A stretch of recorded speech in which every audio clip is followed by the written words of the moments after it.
Hello and welcome to Prime at 9. I'm Naomi Kikon. Now for the news in detail. The Naga Students Federation has condemned what it called the overarching approach of the central government in extending the Draconian Armed Forces Special Powers Act 1958 for another 6 months under the pretext of law and order problems in major parts of Nagaland state.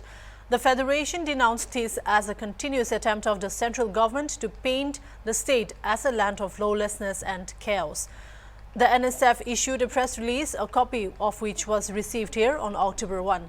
The world is witness to the fact that Nagaland is a beautiful state being inhabited by the peace-loving citizens, which is contrary to what it is made to look like by the impugned order, it stated.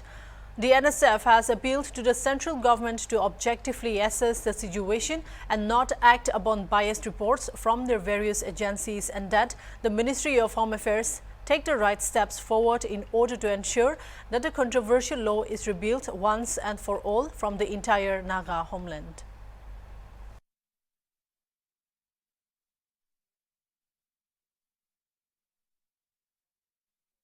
The Department of Social Welfare organized the International Day of Older Persons at Highland Park in Kohima today with the theme The Resilience and Contributions of Older Women. Special guest of the event, the Advisor for Social Welfare, Home Guards and Civil Defense, Noge Wangnao, spoke about how the department has been working for senior citizens of the state. He said being able to live a long life is a blessing.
Speaking on the theme of the event, Commissioner and Secretary Martha R. Ritze stated that this year's theme is to celebrate the life of well-deserving older women who have greatly contributed to the society. Ritze said the Department of Social Welfare has social security benefits in place for the aged and vulnerable, and these are provided through various national social assistance programs. During the occasion, the Distinguished Senior Citizens Award was given to Dr. Joyce Zinyu Ngami and Professor Tali Tsuba Alinger, Vizo Sul Luho of Kuzama Village and Vitole Sotu of Visuema Village. Further, a health event was conducted where senior citizens were provided with free medical services.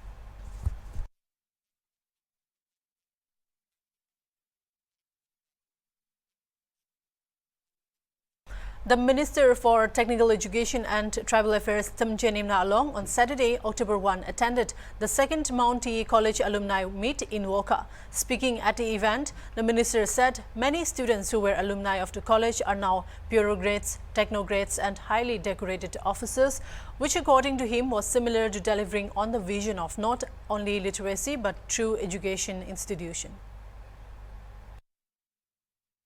Unemployed people of Nagaland to give their exams and study well so that they may be having the opportunity of a government job through the right door, not the window door or politician door or bureaucrat door or your friendship door.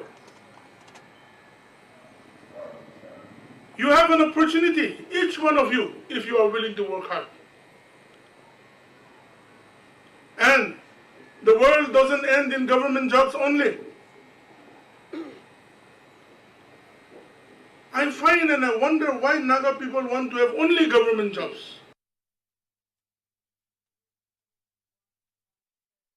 Along told the gathering that it was their commitment to their goals, nation, community, and to the state and family and their fathers and mothers who are struggling that make them leaders of an inclusiveness future. He said no matter in what condition one is born into, the very essence of who they are will determine with you hard work what you achieve.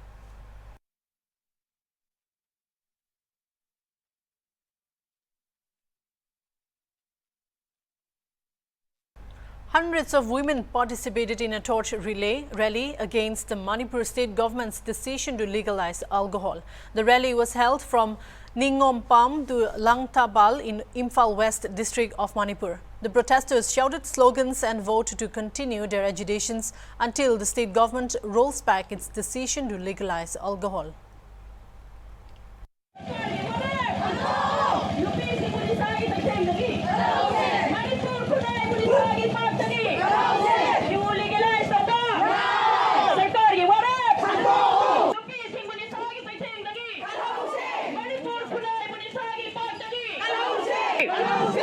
Nupising bunisagi sa teng dagi.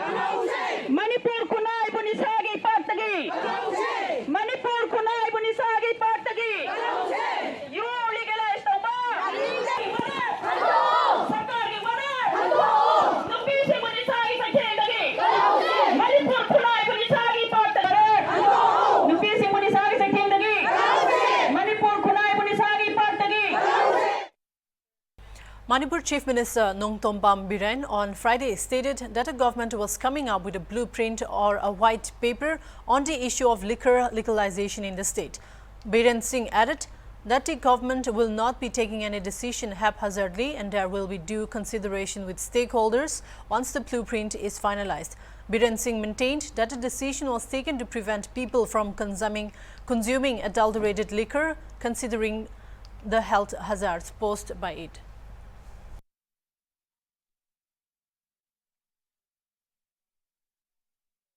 Strongly condemning the show cause notice served to Manipur University, Manipuri Department, Professor N. Sanadomba by the university's registrar over making allegations against the Manipur government, hundreds of MU students stormed the office of the registrar at A block. The students demanded the withdrawal of the show cause notice, saying it was totally baseless and unfounded. When the angry protesters tried to storm the registrar's office, security personnel already present in and around the Manipur department were forced to intervene.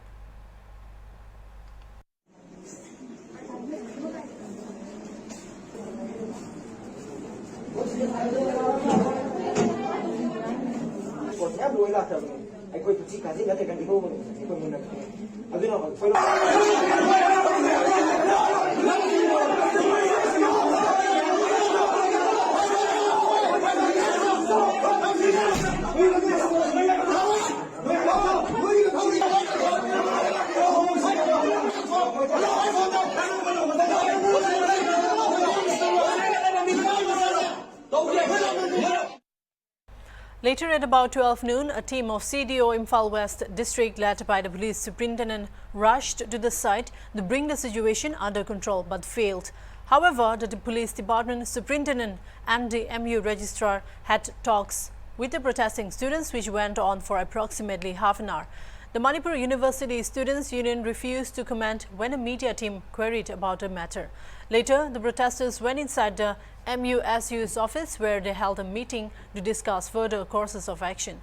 Mention may be made that on September 25, a debate competition was organized by the MUSU where Professor Sanadomba delivered a speech.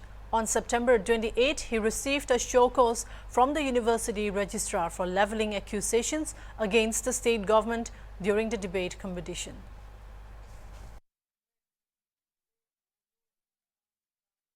Welcome back. Indore was adjudged India's cleanest city for the 6th time in a row, while Surat and Navi Mumbai followed it on the next 2 spots in the central government's annual cleanliness survey, the results of which were announced on Saturday. In the category of Best Performing States in Swachh Survekshan Awards 2022, Madhya Pradesh has secured the first position, followed by Chhattisgarh and Maharashtra.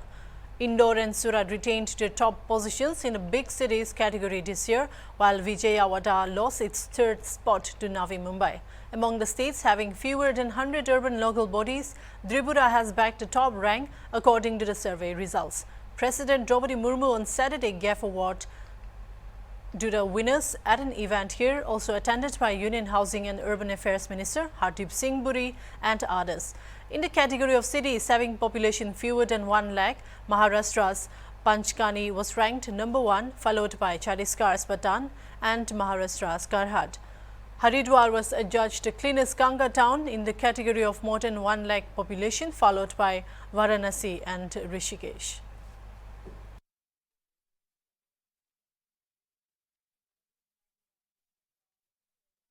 Reliance Jio will launch 5G services across the country by December 2023, announced industrialist Mukesh Ambani at the launch of Ultra High-Speed Reliable Telecom Network by PM Modi during India Mobile Congress at Brakadi Maidan in New Delhi.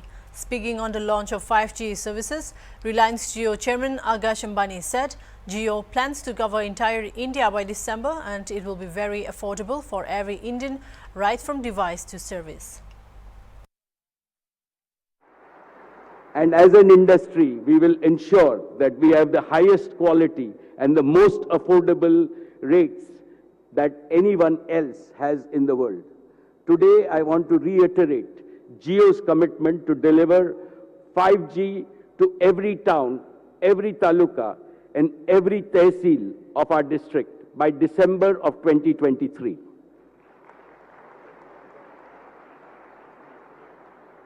Most of Jio's 5G is developed in India and hence carries the stamp of Atmanirbhar Bharat. On this occasion, I would like to congratulate Honorable Shri Ashwini Vaishnavji and the Government of India for their efforts to. Jio had in September 2016 made an entry into the telecom sector, offering free voice calls and dirt cheap data, forcing the competition to either match or consolidate. Ambani had his flagship Reliance Industries Limited's annual shareholder meeting in August announced the rollout of 5G services from 4 metro cities of Delhi, Mumbai, Chennai and Kolkata by Diwali. Most of Jio's 5G is developed in India and hence carries the stamp of Atmanirbhar Bharat, he said. Adding 5G and 5G-enabled digital solutions can bring affordable and high-quality education and skill development within the reach of common Indians.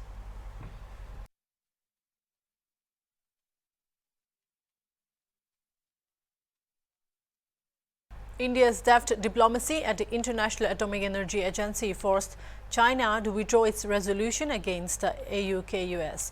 According to sources, the General Conference of the International Atomic Energy Agency was held in Vienna from September 26 to 30, 2022.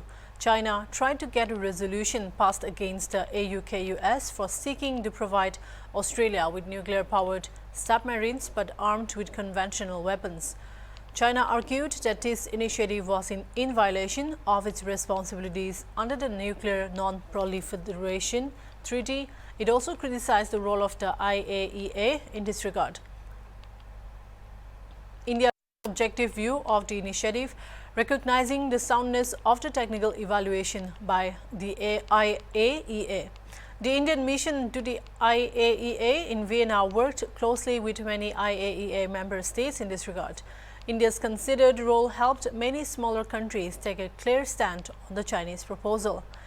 Realizing that its resolution would not get majority support, China withdrew its draft resolution on September 30. Interestingly, the Chinese were confident enough of the success on September 28 to get Global Times to issue an article on the subject. India's deft and impactful diplomacy was deeply appreciated by IAEA member states, particularly the AUKUS partners.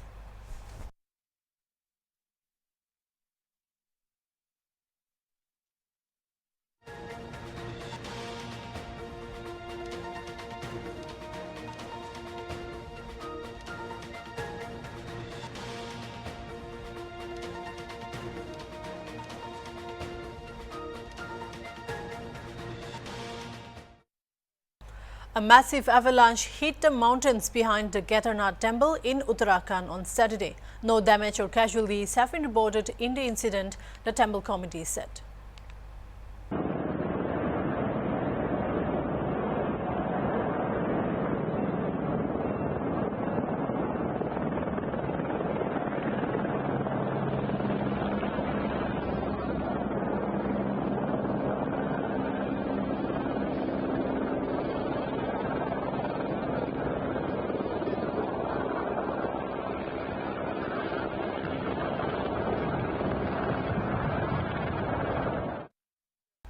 This is the second time that the giant glacier behind the Kedarnath temple cracked in the last 10 days. On September 22, an avalanche hit the catchment of Chorabari Glacier, located about 5 km behind the Kedarnath temple. Uttarakhand has received heavy rainfall recently, with incidents of landslides being reported from the state. On Thursday, the National Highway 109 at Rudraprayag was blocked due to a sudden landslide, resulting in long queues of vehicles on the road.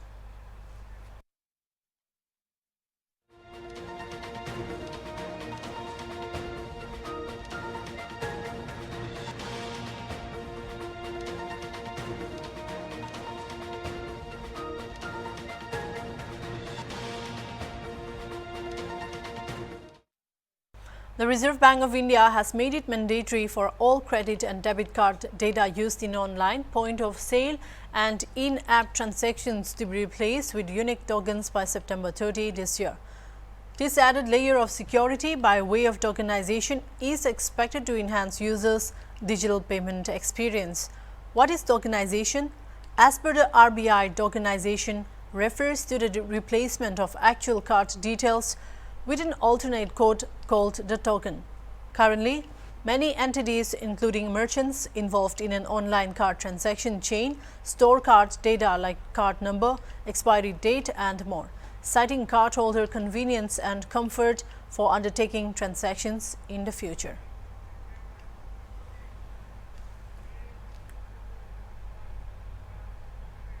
That's all for now. Keep watching Hornbilltv.